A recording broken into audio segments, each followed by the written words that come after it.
Tonton video ini sampai selesai agar Anda tidak gagal paham.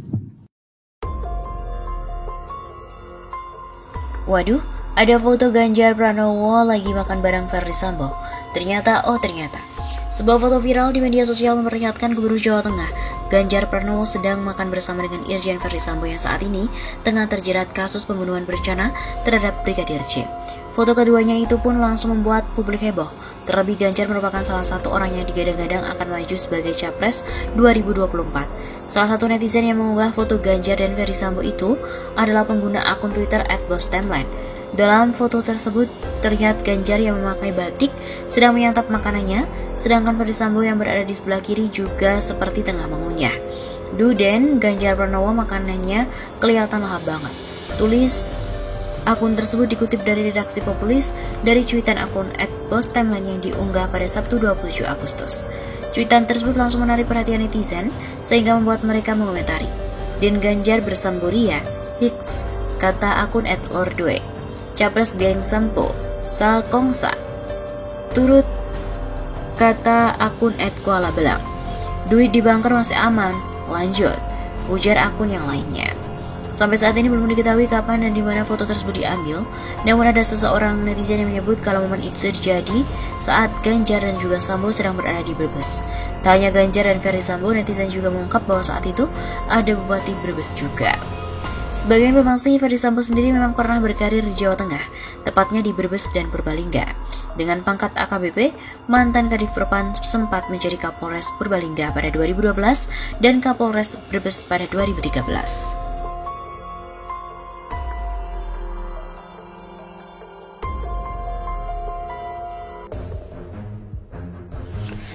Fahmi Alamsyah diduga terlibat skenario Ferdy Sambo.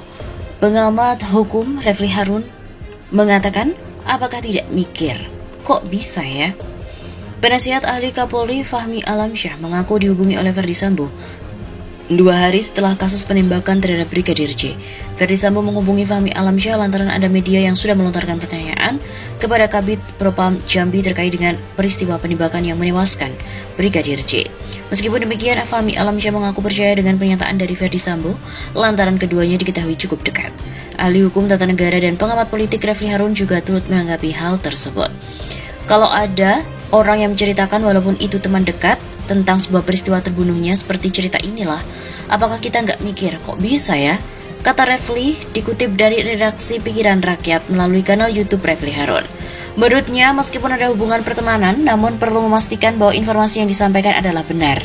Refli Harun mengatakan bahwa hal seperti itu akan berdampak bagi orang-orang yang berprofesi di bidang serupa. Seolah-olah yang namanya humas atau komunikasi publik itu kerjaannya adalah menutupi yang salah. Sebagaimana diketahui, humas memiliki peran dalam mengkomunikasikan segala bentuk informasi secara jelas dan benar kepada publik. Refli Harun juga menegaskan agar tidak asal percaya dengan sebuah informasi kriminal karena hal tersebut bisa jadi menjadikan kesempatan oleh yang bersangkutan untuk mempermainkan.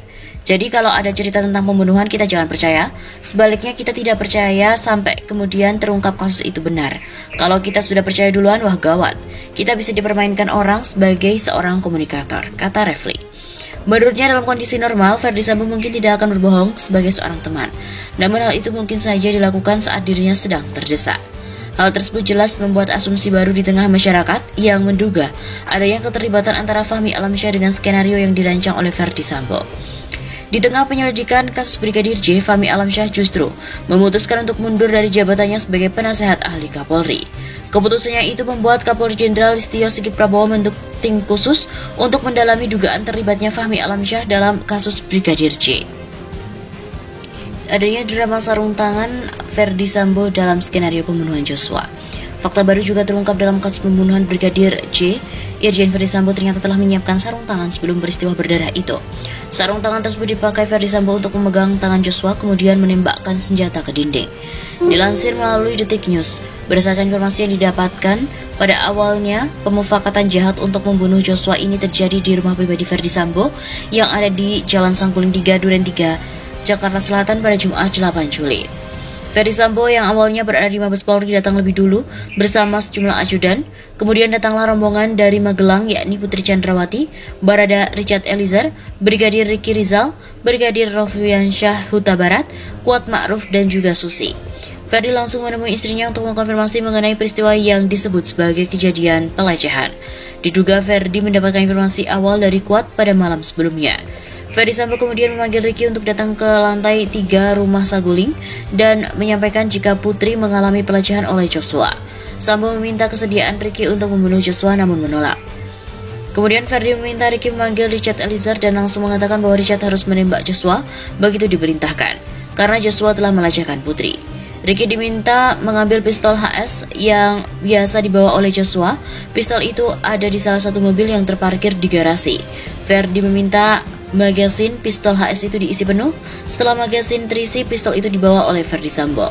Setelah rencana dibuat, rombongan Putri Chandrawati yang disertai Ricky, Kuat dan Joshua lalu bergerak dari rumah pribadi ke rumah dinas Ferdi Sambo yang jaraknya kurang lebih 500 meter. Tak lama kemudian Ferdi Sambo bersama rombongan yang membawanya dari Mabes Polri bergerak menuju rumah dinas. Sebelum memasuki rumah dinas, Ferdi Sambo mengenakan sarung tangan berwarna gelap, bersarung tangan dan membawa pistol HS9. Ferdi Sambo mengendap-endap masuk ke dalam rumah. Salah seorang saksi yang saat itu berada tidak jauh dari rumah melihat pistol tersebut sempat terjatuh, lalu dipungut oleh Ferdi. Sambo juga tak menyadari aksinya memungut kembali pistol yang jatuh itu dilihat oleh seorang saksi. Berlanjut ke dalam rumah dinas, di ruang tengah itu awalnya ada Ferdi Sambo, Richard, Ricky dan Kuat. Putri ada di dalam kamar depan tangga, sementara Joshua ada di ruangan lain. Ferdi lalu meminta Joshua dipanggil. Joshua diminta duduk. Ferdi kemudian memanggil Richard yang sedang berada di lantai atas. Begitu tiba di ruang tengah, Richard diminta untuk menembak Joshua. Sempat ragu, setelah diteriaki setidaknya 3 kali, Richard akhirnya menembak Joshua. Usai insiden berdarah, Sambo kemudian memegangkan pistol HS9 ke tangan Joshua. Dari posisi itu, Ferdi menembak ke dinding agar seolah-olah terjadi tembak-menembak. Mengenai kejadian itu telah diungkap oleh Kapolri Jenderal Listio Sigit Prabowo.